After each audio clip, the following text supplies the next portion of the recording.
Hello everyone, welcome back to my channel Take Care for You.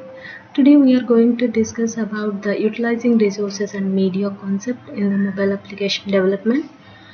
Let's get started with actual topic. And thank you guys for supporting me by subscribing to my channel. Then if you are watching for the first time, please watch till the end until unless last minute. Then only you can acquire the knowledge about this particular concept, utilizing resources and the media.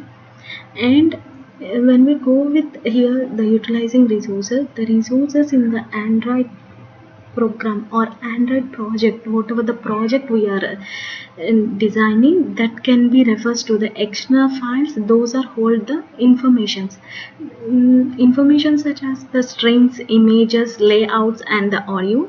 These can be supplied from the Android application. Because these resources are the external, we can maintain or modify them in whenever we have to write the another code to the another program or another developing another application, or we have to modify the previous projects, or we have to modify the particular current project, etc.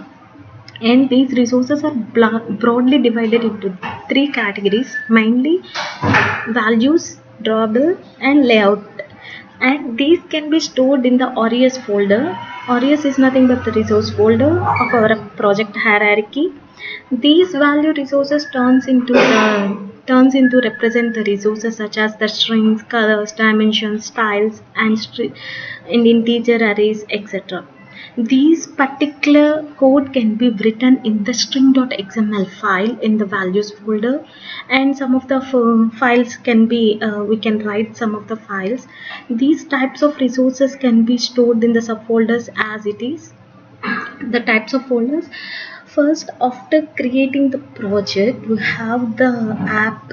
We'll build the app content and Java content over here, and the whatever the code and remaining XML files, PNG files, and the style files, dimension files can be restored in the stored in the RES folder, in drawable folder and layout folder, menu folder, and values folder. Mainly we'll go with the outline of these three folders. We have the drawable folder, layout folder, menu folder, and values folder. These are the main folders we'll see in the each and every project. When we go with the drawable folder, it depends on the target platform we have chosen in the application, either in a small directory or single directory, or different directories, etc. These drawable folder again divided into four directories. Those are nothing but the drawable LDPI, drawable MDPI, drawable HDPI, and drawable XHDPI, where we can store the images used in these applications. The layout, when we go with the layout folder, this folder contains the layout file automatically created for us.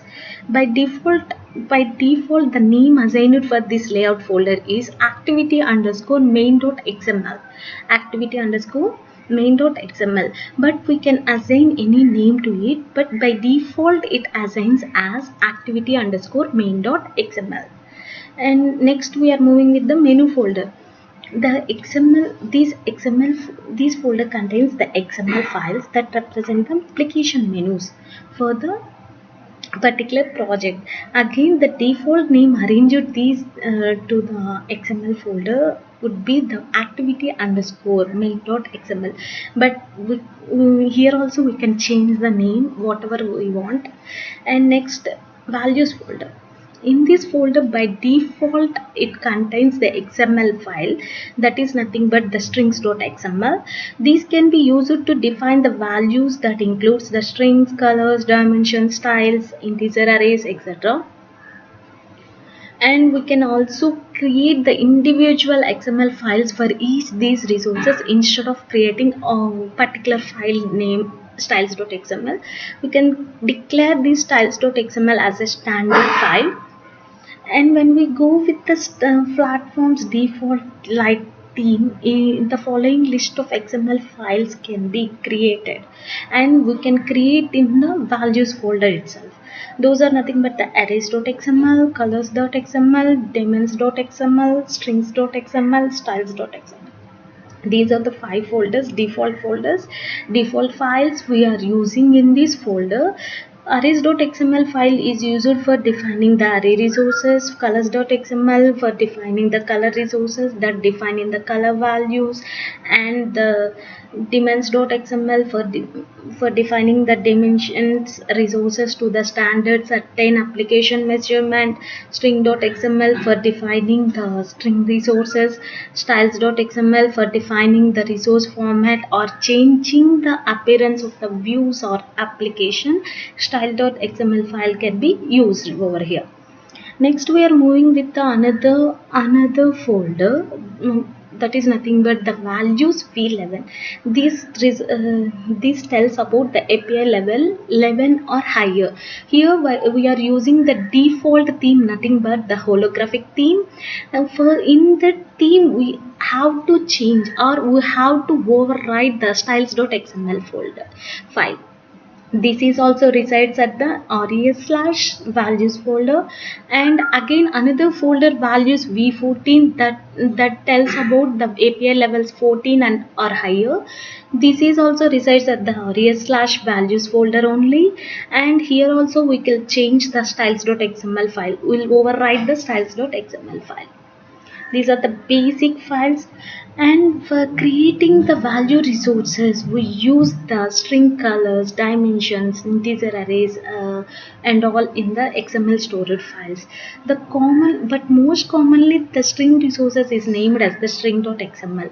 Remember here the resources file should contain only in a lowercase letters, numbers, dot symbol, underscore symbols only. And when we go with the string resources, string.xml, to create these resources, let us create an Android application. For example, Android, the string.xml file is automatically created for us by the ADT widget, contains the default content. This is the example program here. I am placing the things like hello world, and here I'm printing the hello world API layout. I'm using the linear layout. I'm printing this content over here and the wrapping the content, and from the I have written the package for this. In this package I have override the onCreate method. This can be printed like this. This can be printed like this, and I'm printing that string values. Those 3 string values is printed over here. That's all for today's topic. Thank you guys. Thanks for supporting me. Please subscribe to my channel. If you are watching for the first time, please subscribe and tap the bell icon. Thank you.